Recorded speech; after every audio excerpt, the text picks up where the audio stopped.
오늘부터 다시 기본이다라는 제목으로 하나님 말씀을 전하겠습니다.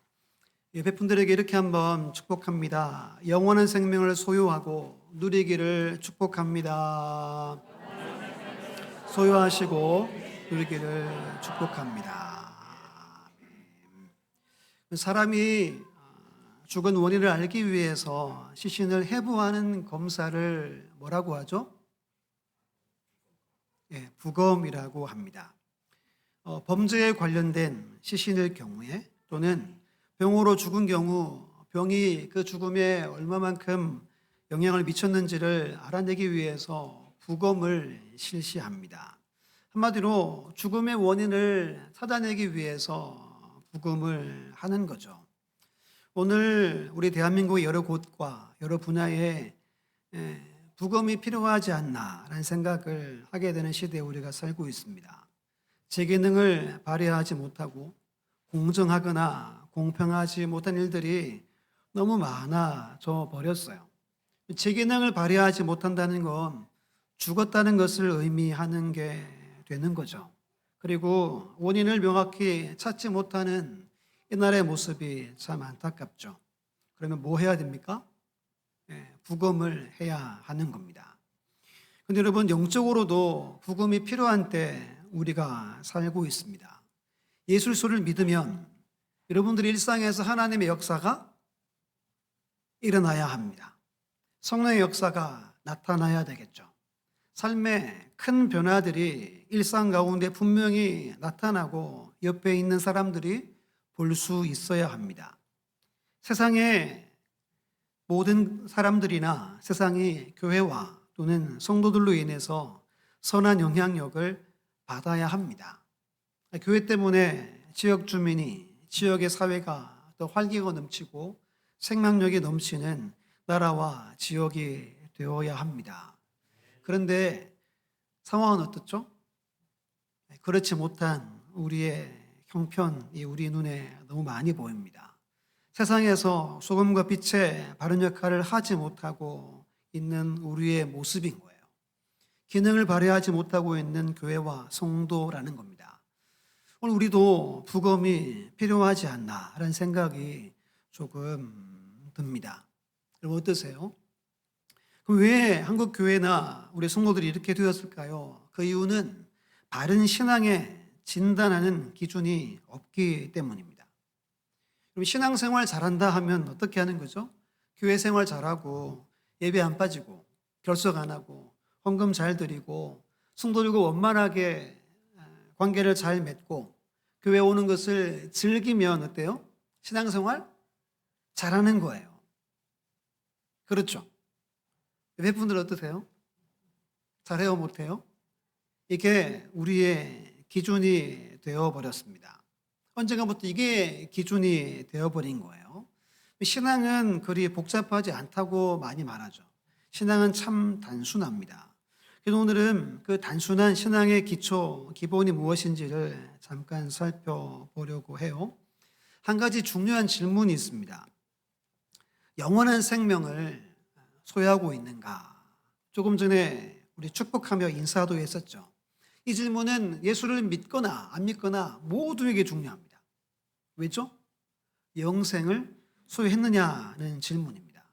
그런데 예수 믿는 우리에게 한평생 하나님의 성전에 찾아와 예배하고 주를 위해 봉사하고 주님 다시 오실 날을 기다리는 우리 믿음의 사람, 성도에게는 정말 가장 중요한 질문이 이 질문입니다.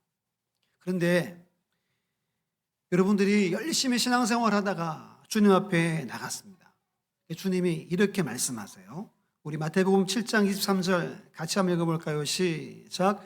그때 내가 그들에게 밝히 말하되 내가 너희를 도무지 알지 못하니 불법을 행하는 자들아 내게서 떠나가라 하리라. 만약에 여러분들이 죽으셔서 주님 앞에 갔어요. 청강교회에서 헌신도 많이 하고 정말 열심을 다해 달려갔어요. 그런데 주님이 너 누구니? 내가 너를 도무지 알지 못하겠다 라고 하면 어떻게 될까요? 돌이킬 수 없는 거죠. 여러분, 개교회에서 정한 기준이나 종교적인 기준이 우리의 기준이 아니라 오늘은 가장 기본되는 정말 내게 영원한 생명이 소유했는지에 대해서 점검해보는 세 가지 기준에 대해서 함께 말씀을 나누려고 합니다. 세 가지 기준이에요. 첫 번째는 예수 그리스도를 알고 있는가? 두 번째는 예수 그리스도를 영접하고 있는가? 세 번째는 예수 그리스도를 믿고 있는가입니다. 지난주에 구약의 예배에서 예배를 드리는 사람이 그 드리는 제물의 가죽을 직접 벗긴다고 했죠. 그처럼 오늘 예배가 여러분들의 가면을 다 내려놓고 정말 벌거벗은 모습으로 말씀 앞에 나가는 은혜가 있기를 예수님의 이름으로 축원합니다. 이 세 가지 질문이 구원이냐 멸망이냐를 결정하는 아주 중요한 기준이 된다는 겁니다. 그러면 이 세 가지를 하나씩 찾아 살펴봅니다. 첫 번째 같이 한번 읽어볼까요? 첫 번째 시작. 나는 예수 그리스도를 알고 있는가? 예수님을 정말로 알고 있는가? 이 기준입니다. 본문의 9절 10절 말씀을 우리 함께 읽습니다. 시작. 참빛 곧 세상에 와서 각 사람에게 비추는 빛이 있었나니 그가 세상에 계셨으며 세상은 그로 말미암아 지은 바 되었으되 세상이 그를 알지 못하였고. 아멘. 말씀이신 예수님이 그 안에 생명을 가지고 무엇으로 오셨대요? 빛으로 오셨대요. 그리고 각 사람 모두에게 빛이 비춰서 그들에게 오셨다라고 분명히 말씀합니다. 그런데 그들이 어떻게 했대요? 세상의 사람들이 그 빛을 알지 못했다라고 말합니다. 안다라는 게 참 중요하죠. 여러분, 성경에서 안다라는 건 크게 두 가지를 말합니다. 두 가지예요. 첫 번째는 예수 그리스도를 알아보고 있는가입니다. 내가 예수님 바라보고 나 예수님 알아라고 하는 거예요. 여기서 예수님을 안다는 건 예수님을 그리스도로 알아보고 있는가입니다. 참, 진리, 진짜로 알아보고 있는가라는 질문입니다. 2000년 전에 예수님을 좋아했던 사람들이 많았어요, 적었어요? 많았어요. 엄청 많았습니다. 함께 식사하길 원했고, 함께 거닐길 원했고, 함께 도용하길 원했습니다. 많은 사람들이 주님의 손길로 치유를 경험하는 일도 많았습니다. 주여 주여 따르는 사람도 아주 많았죠. 때로는 호산나 호산나 다윗의 자손이여 부르며 따르는 사람들도 제법 많았습니다. 그런데 오늘 본문 성경은 그들 모두가 예수님을 알지 못했다라고 말씀합니다. 예수님을 그저 한 사람의 랍비로 알아보고 내 인생에 도움이 되는 수단으로 알아보고 무언가 따라가면 내 인생에 큰일이 있겠지, 대박이 있겠지라고 하는 대상으로만 알아보고 정치적으로 로마에서 해방시켜줄 사람으로 알아봤다는 거예요. 수많은 사람들이 따랐지만 예수님을 그리스도로 알아보는 사람은 얼마 되지 않았다는 겁니다. 여러분들은 예수 그리스도를 알아보고 있습니까? 이 질문은 세상 그 어떤 것으로도 바꿀 수 없는 보화가 예수 그리스도라는 이야기입니다. 세상 무엇과도 바꿀 수 없는 보화가 누구라고요? 예수 그리스도라는 이야기입니다. 만약 오늘 밤에 잠을 자는 하나님이 찾아왔어요. 찾아와서 그동안 교회에서 헌신한다고 수고했다. 내가 다 기억해서 내가 감동되어서 내가 소원을 한 가지 들어주겠다. 라고 하면 무슨 소원을 이야기하시겠어요? 한번 생각해 보세요. 생각만 해도 기분 좋죠? 네, 웃으시는데요. 여러분, 무엇을 구하겠습니까? 어떤 사람들은 돈을 구하겠죠. 하나님, 제게 지금 돈이 없습니다. 돈을 주십시오. 학생들은 뭘 구하겠어요? 한 번 듣고 한 번 보면 까먹지 않는 뭘? 지혜를 주십시오. 예, 우리 학생들이 웃고 있는데요. 또는 공부하는 학생들은 학비를 구하거나 좋은 직장을 구하거나 멋지고 아름다운 배우자를 구하거나 부모님이나 조부, 조모님이 아프면 건강을 구하기도 하겠죠. 요즘에 날씬한 몸매, 또는 하는 일들이 잘 되기를 구하겠죠. 나름 모든 사람들 마음 안에 소원들이 있습니다. 그리고 그 나름의 소원을 간구하는 기도의 제목이 있습니다. 근데 한 가지 하나님이 구하를 할 때 정말 내 인생에 진짜 만족을 주는 누구를 구하라는 거죠? 예술소를 구하라는 질문인 겁니다. 여러분, 예술소를 알아보고 있는가라는 질문은 이 세상에 그 무엇과도 바꿀 수 없는 보화가, 보물이 정말 예수님입니다 라고 그렇게 고백하기를 하나님이 원하신다는 겁니다. 예를 들어 모세 이야기를 잠깐 해볼까요? 광야에서 40년 중에 첫 번째 죄가 뭐죠? 뭐 만들어가지고 섬겼죠. 금송아지를 만들어 섬긴 것이 첫 번째 죄입니다. 그리고 그 후에 출애굽기 33장에서 하나님이 모세를 찾아와서 이렇게 말하죠. 하나님께서 내가 내 조상 아브라함과 이삭과 야곱에게 약속한 맹세한 땅, 그 후손들에게 주리라고 한 그 땅에 올라가라라고 말합니다. 그리고 내가 먼저 사자를 보내고 앞서 보내 모든 것을 준비하고 가나안 7 족속들을 내가 다 쫓아낼 것이다 라고 말씀합니다. 그리고 이렇게 말해요. 저기 33장 3절 말씀 말합니다. 너를 젖과 꿀이라는 땅에 이르게 하느니와 나는 너희와 함께 올라가지 아니하리니 너희는 목이 곧은 백성인즉 내가 길에서 너희를 진멸할까 염려함이라 하시니. 다 준대요. 올라가면 차지하고 그들을 쫓아내고 그 땅은 젖과 꿀이 흐르는 땅이다 라고 말씀하는데 하나님이 뭐 하신대요? 나는 올라가지 않겠다라고 말씀합니다. 그때 모세가 어떻게 하죠? 우리 화면을 보고 저기 33장 15절 말씀 함께 읽습니다. 시작. 모세가 여호와께 아뢰되 주께서 친히 가지 아니하시려거든 우리를 이곳에서 올려보내지 마옵소서. 아멘. 가면 땅을 차지합니다. 가면 그들이 쫓겨납니다. 그 땅은 젖과 꿀이 흐르는 땅입니다. 조금 전에 소원을 한 가지 구해보라면 여러분들 잠깐 생각했었죠? 그것이 다 이루어져요. 가면 원하는 바가 완벽하게 준비된 곳입니다. 그런데 모세는 노합니다. 하나님이 가지 않으시면 저도 가지 않겠습니다 라고 말하는 겁니다. 이것이 예수님을 그리스도로 알아보는 자의 고백이라는 겁니다. 아무리 모든 것이 준비되어져 있고 삶이 참으로 풍성하고 윤택해도 하나님이 계시지 않으면 그곳은 광야와 같다라는 것이 모세의 믿음이었습니다. 이것이 광야 초기의 모세의 모습입니다. 그러면 마지막 모습을 잠깐 볼까요? 모세의 마지막 모습이 어디에서의 모습이죠? 느보산에서 모습입니다.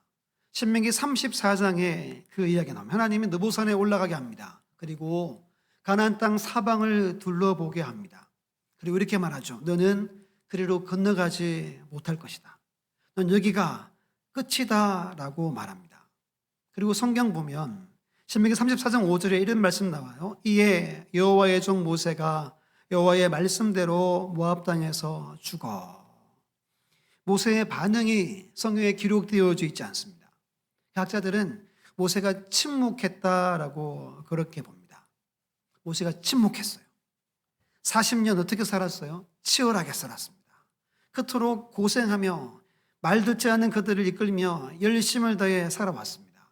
그리고 눈에 보여주신 후에 너는 가지 못한다 말씀할 때 모세는 그저 아무 말도 하지 않고 자기가 때가 되어 죽음을 맞았다는 겁니다. 왜 여러분 아무 반응하지 않았을까요?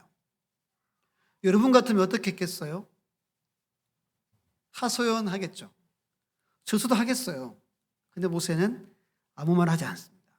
무슨 말이냐 하면 모세에게 그것이 중요하지 않았다는 겁니다. 모세의 40년의 목적지는 가나안 땅이 아니었다는 거예요. 구름 기둥이 가는 곳, 불 기둥이 가다가 멈춘 곳, 그곳이 모세의 목적지였다는 겁니다. 주님 계신 곳이 나의 목적지입니다 라고 침묵으로 그는 신앙을 고백한 겁니다. 여러분, 이것이 주님을 그리스도로 온전히 아는 사람들의 믿음의 고백입니다. 이런 찬양 있잖아요. 주님 한 분만으로 나는 만족해 라는 찬양처럼 모세는 주님 한 분만으로 만족하는 믿음의 삶을 살았던 성경의 위대한 인물이었다는 겁니다. 만약에 여러분들이 욥과 같이 하루아침에 재산을 다 날려버리고 자녀들이 죽고 그리고 동네에서 아주 명예가 높았죠. 명성이 높았죠. 그것이 다 실추되고 손가락질 당하고 모든 사람이 저주하고 다 떠나버린 상태에서 여러분 입에서 주님 한 분만으로 저는 만족하기를 원합니다 라는 고백을 할 수 있겠습니까? 다리 밑에서 눈물 흘리며 주님 한 분만으로 저는 만족합니다 라고 못한다면 아직 저나 여러분들은 예수 그리스도를 구주로 그리스도로 알지 못하는 것이라고 성경이 말하는 거예요. 주님을 그리스도로 안다는 말은 주님 이외에 나머지가 내게 전혀 없어도 감사하고 기뻐하고 만족한다는 믿음입니다. 이게 안다의 첫 번째예요. 두 번째는 안다는 두 번째는 예수 그리스도를 인정하고 있는가입니다. 그리고 예수 그리스도를 알아보는 사람은 예수 그리스도를 인정하게 되겠죠. 왜? 알아봤으니까. 그 다음은 인정하는 겁니다. 주님 한 번만으로 만족합니다. 주님 한 번이면 전 행복합니다 라고 하는 사람들의 당연한 그 다음은 주님을 모든 삶에 인정하는 삶, 태도와 자세가 나타난다는 겁니다. 주님 인정하면 우리의 삶이 변화되겠죠. 정말 주님을 인정하면 주님께 드리는 것이 달라지겠죠. 주님께 합당하고 어울리고 마땅한 것을 드리는 삶을 살아가게 된다는 겁니다. C.S. 루이스가 이런 말 했습니다. 예수가 그리스도라는 것이 우리 안에 사실, 참여로 인정된다면 우리에게는 매우 큰일이다.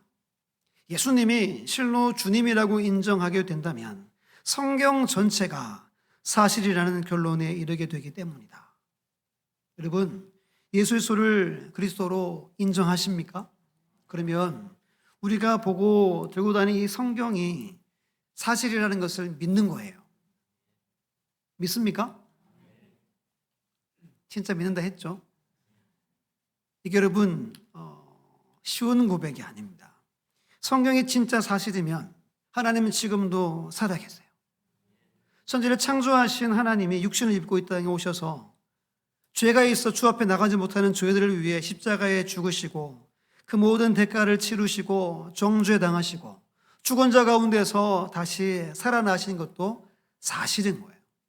성천하셔서 하나님 우편에 앉아 계시며 우리를 위해 중보하시는 것도 사실이 되겠죠. 지금도 불꽃 같은 눈동자로 저와 여러분들의 삶을 늘 바라보시고 살피는 분이 사실이라는 겁니다. 언젠가 다시 심판자고로 이 땅에 심판하시러 오실 모든 것들도 사실이라는 거예요. 이것이 사실임을 믿습니까? 그러면 우리의 예배가 달라져야 돼요. 우리의 헌금도 다르고 우리의 인생의 삶의 가치 기준도 달라져야 됩니다. 내 인생을 어디에 투자할 것인가 그 대상이 바뀌게 되어 있습니다. 고백도 함부로 못하겠죠. 옆에서 하나님이 다 들으세요. 살아계세요. 예배 드릴 때 두렵과 떨림으로 예배 드리겠죠. 죄에 대해 어떻게 하겠어요?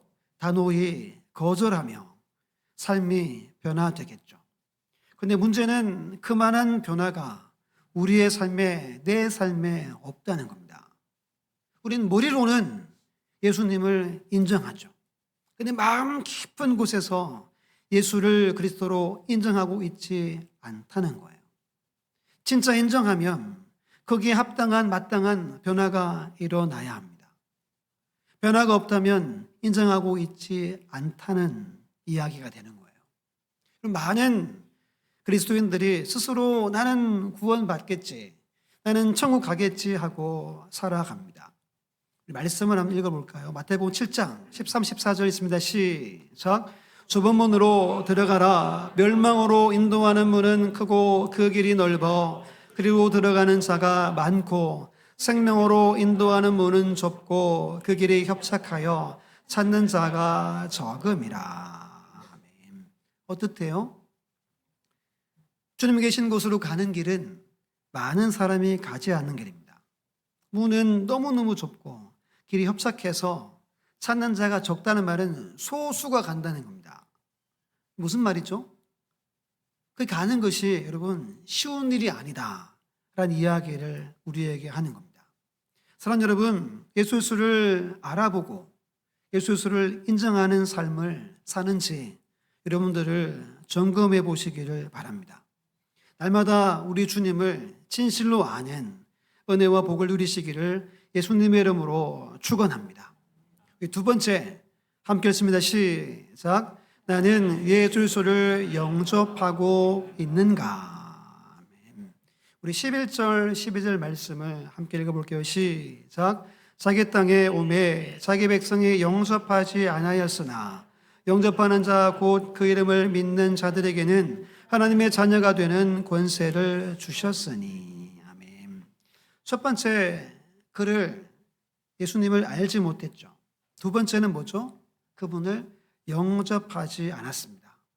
영접하는 자에게 어떤 복이 있죠? 하나님의 자녀가 되는 권세를 주십니다. 그럼 여러분, 그렇다면 여러분들은 주님을 영접하셨습니까? 어떻게 영접하셨어요? 기도문 읽은 분도 계시죠. 그리고 입술로 주님을 영접합니다 라고 이야기한 분들도 아마 많을 겁니다. 근데 진짜 영접은 이런 거예요.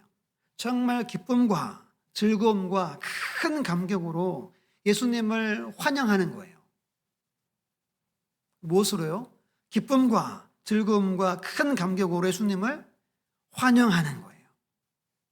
이것도 쉬운 일이 아닙니다. 2000년 전에 수많은 사람들이 예수님을 따랐죠. 그 중에 정말 몇 명만 예수님을 영접했다는 겁니다. 예를 들어서 세례요한 이야기를 하면 세례 요한복음 1장 29절에 예수님이 세례받으러 자기에게 나왔어요.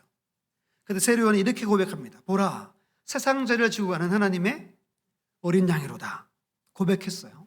그러다가 헤롯에게 감금되어서 옥에 갇힙니다.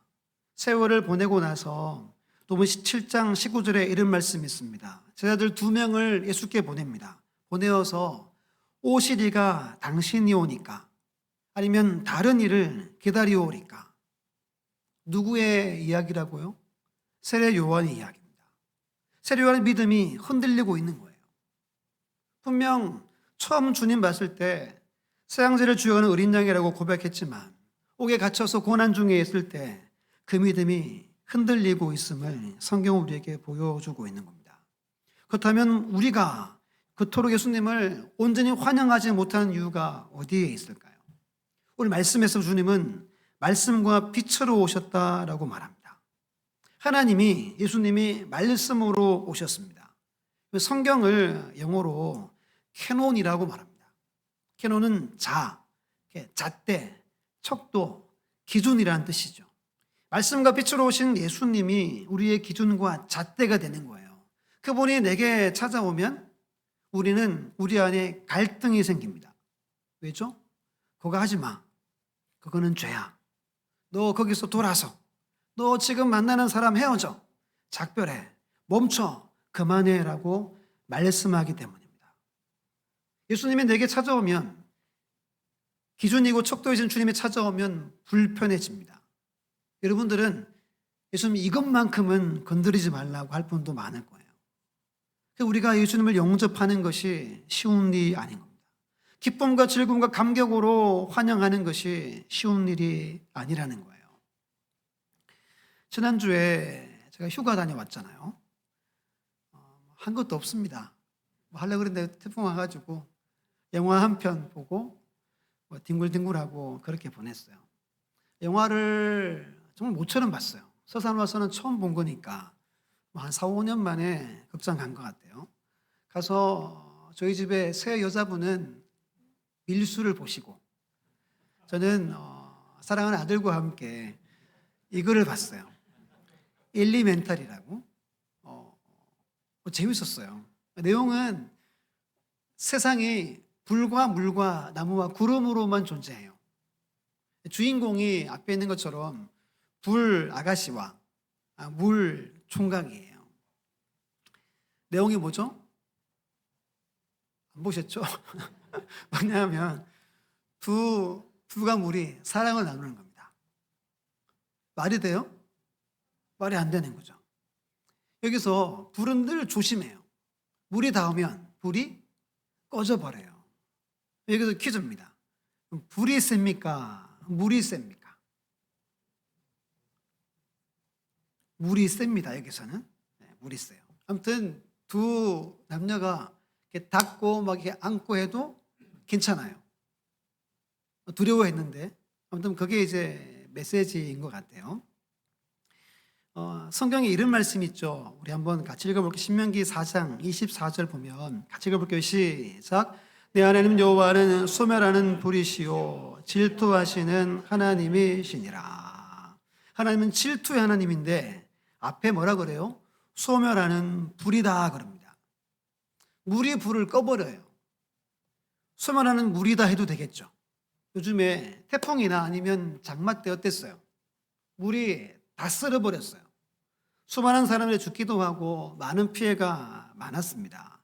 그래서 성경은 하나님을 향하여서 소멸하는 불이다라고 그렇게 이야기해요. 잠깐 설명드릴게요. 물은 담는 그릇의 형태를 바꿀 수 없어요. 여러분들이 사각에 부으면 물은 사각 모양에 진하지 않는 거예요. 불은 모든 담는 그릇의 형태를 결정합니다. 그것을 바꿔버립니다. 예를 들면 우리 안에 여러분들만의 생각의 틀이 있어요. 고정관념이 있어요. 욕심이 있고 여러분들의 계획과 진로를 이미 정해놓은 분도 많을 거예요. 소멸하는 불이신 주님이 우리에게 들어오시면 그 모든 것들을 태워버린다는 거예요. 이것이 주님을 진짜로 영접하는 모습인 겁니다. 왜 하나님이 불러서 우리의 고집과 아집을 다 소멸하실까요? 주님과 더 깊은 교제의 삶을 나누기를 원하시기 때문입니다. 예수님을 영접한다는 것은 나에게 요구하는 모든 상황을 순종한다는 겁니다. 하나님 만들어가는 내 인생, 인도하시는 바대로 순종한다는 것이 영접한다는 겁니다. 요한복음 14장 21절에 말씀하죠. 너의 계명을 지키는 자라 나를 사랑하는 자니 나를 사랑하는 자는 내 아버지께 사랑을 받을 것이요 나도 그를 사랑하여 그에게 나를 나타내리라. 누가 계명을 지킨다고 말씀하죠? 주님을 사랑하면 계명을 지키는 겁니다. 오늘도 우리 주님은 우리 예배 가운데 여러분들의 가정과 삶 가운데 엄격한 기준으로 임하시기를 원하세요. 빛으로 말씀으로 찾아오셔서 아프지만 도려내야 할 것들을 도려내기를 원하신다는 겁니다. 그때 여러분들이 정말 기쁘고 즐겁고 감격해서 주님을 환영할 수 있겠습니까? 모든 걸 맡겨주겠습니까? 아니면 예수님이 이거는 돈터치, 이건 안 돼요. 이거는 내년에, 이거는 5년 후에, 이거는 다음에 건드리세요. 하겠습니까? 영접은 말이 아닙니다. 영접은 주님이 주님 되심에 대한 마땅한 반응임을 기억하시길 바랍니다. 우리 날마다 우리의 믿음의 삶은 순간순간마다 우리가 하나님을 영접하고 주님을 영접하는 삶을 살아가야 함을 꼭 기억하시기를 예수님의 이름으로 축원합니다. 마지막 한 가지인데요. 간단하게 한번 보겠습니다. 세 번째 읽어볼까요? 시작. 나는 예수 그리스도를 믿고 있는가. 세 번째는 믿는가입니다. 오늘 본문의 12절 말씀 보면 영접하는 자 곧 그 이름을 믿는 자들에게는 하나님의 자녀가 되는 권세를 주셨으니 라고 말합니다. 그런데 믿는다는 이 믿는 것에 대해서 많은 성도들이 잘못 생각하고 오해합니다. 하나님을 믿으시죠? 안 믿습니까? 다 믿으시죠? 그럼 뭘 믿습니까? 하나님의 존재를 우리가 믿습니까? 여러분 창조론을 믿습니까? 진화론을 믿습니까? 호호 대답 안 하시면 어떡해요? 창조론을 우리가 믿죠. 그럼 이 정도 믿음을 믿는다라고 말하지 않아요. 성경은 어떤 분인지를 제가 압니다, 믿는다, 이게 믿는 게 아니라는 겁니다. 야고보서 2장 19, 20절에 보면 내가 하나님은 한 분이신 줄 믿느냐? 잘하는도다. 귀신도 믿고 뜨느니라. 아, 허탄한 사람아, 행함이 없는 믿음이 헛것인 줄 알고자 하느냐? 그럼 만약에 우리가 저는 창조론을 믿습니다, 하나님의 살아계심을 믿습니다, 이것이 믿음의 전부로 믿는다면 귀신보다 더 낮은 믿음으로 살아가는 거예요. 귀신은 믿어서 두려워 떨어요. 우리는 두려워 안 떨죠. 늘 평안하죠. 늘 좋죠. 이것 보면 우리의 믿음이 사탄 마귀보다 더 낫다는 겁니다. 제가 설교를 시작하면서 이렇게 질문했습니다. 왜 우리가 믿는데 삶에 성령의 역사가 없고 그리고 변화가 나타나지 않고 교회와 성도들이 세상에게 영향을 끼치지 못할까? 그 질문에 답이 여기 있는 거예요. 요한일서 5장에 보면 세상을 이기는 승리가 뭐라고 말합니까? 우리의 믿음이라고 말합니다. 진짜 믿음이 있으면 세상은 변화된다는 거예요. 성령의 역사가 나타나게 된다는 겁니다. 그 믿음은 하나님의 어떤 분인지를 믿는 것이 믿음이 아니라고 성경이 말합니다. 성경이 말하는 믿음이 뭐냐 하면 예수 그리스도를 신뢰하는 것입니다. 예수님을 신뢰하는 거예요. 신뢰를 예수님께 걸어버리는 겁니다. 만약 여러분이 하나님을 진짜 신뢰한다면, 주님을 신뢰해서 삶을 다 맡긴다면 여러분의 삶에 놀라운 변화들이, 놀라운 역사들이 반드시 일어나게 되어 있습니다. 그런데 우리의 믿음이 행함이 없는 믿음, 죽은 믿음처럼 가짜로 신뢰하는 겁니다. 누가복음 4장 18절 말씀을 같이 한번, 제가 요즘에 계속 반복해서 이 말씀 보죠. 한번 읽습니다. 시작. 주의 성령이 내게 임하셨으니 이는 가난한 자에게 복음을 전하게 하시려고 내게 기름을 부으시고 나를 보내사 포로된 자에게 자유를, 눈먼 자에게 다시 보게 함을 전파하며 눌린 자를 자유롭게 하고. 아멘. 이 시대에 많은 사람들이 포로되어 눌려 있어요. 그것이 오늘 이 대한민국의 모습인 거예요. 많은 사람들의 특징은 외롭고 공허하고 쓸쓸하고 허전하고 삶이 무의미하고 고독해요. 이리저리 끌려다닙니다. 요즘 여러분 고독사가 연령이 점점 낮아진다고 하죠. 청년들 고독사도 제법 많이 발생한대요. 이게 세상의 이야기여야 합니다. 그런데 우리의 삶에도 외롭고 공허하고 쓸쓸하고 허전하고 무의미하고 고독하다면 무엇이 문제죠? 믿음의 문제가 있는 거예요. 신뢰하지 않는 거예요. 하나님은 살아계시다고, 좀 성경을 다 믿는다고 고백했잖아요. 그런데 우리가 이들과 달리 살지 못한다면 우리는 우리의 믿음이 고장난 거예요. 믿음은 하나님이 어떤 분이다라는 걸 믿는 게 아니라 하나님을 신뢰하는 것이 믿음임을 꼭 기억하시길 바랍니다. 현실은 녹록지 않아요. 하지만 믿음으로 잠잠히 하나님의 이끄심을 바라보고 나아가는 사람들은 소망이 있어요. 기쁨이 있고 하늘의 평강, 해분의 일이 내가 분명히 따라옵니다. 그런데 그렇지 않으면, 신뢰하지 않으면 늘 염려와 걱정과 두려움과 고독 가운데 살아간다는 거예요. 하나님을, 예수님을 그리스도로 믿습니까? 그분을 신뢰하십시오.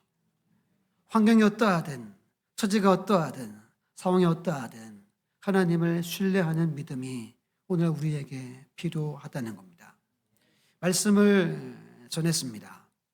세 가지 기준이 우리에게 있어요. 예수 그리스도를 알고 있는가? 예수 그리스도를 영접하고 있는가? 난 예수 그리스도를 믿고 있는가 살폈습니다. 앞으로 어떻게 살아가야 할까요? 열심히 살면 될까요? 노력하면 될까요? 아닙니다. 우리 마지막으로 성경 한 구절이 있는데요. 읽고 마칩니다.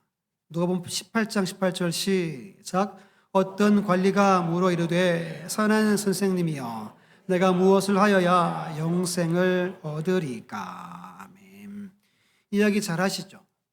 돈이 엄청나게 많은 당시 존경받는 사람이 예수님을 찾아와서 말합니다. 무엇을 하여야, 무엇을 더해야 영생 얻겠습니까? 라고 물어봅니다. 예수님 뭐라 그러죠? 계명을 지켜라. 가늠하지 말고 도둑질하지 말고 부모를 공경해라. 뭐라 그러죠? 저 다 지켰습니다. 그랬어요. 예수님이 그 다음에 뭐라 그러죠? 그러면 한 가지 해라. 너 많은 돈 다 나눠주고 나만 따라라. 그럽니다. 여러분, 예수님을 잘 믿는다는 것은 이거 하는 거예요. 하나님만 바라보고 하나님만, 주님만이 나의 보호함을 믿고 그분만 따라가면 됩니다. 이것이 우리의 남은 삶의 믿음의 모습이 되시기를 예수님의 이름으로 축원합니다.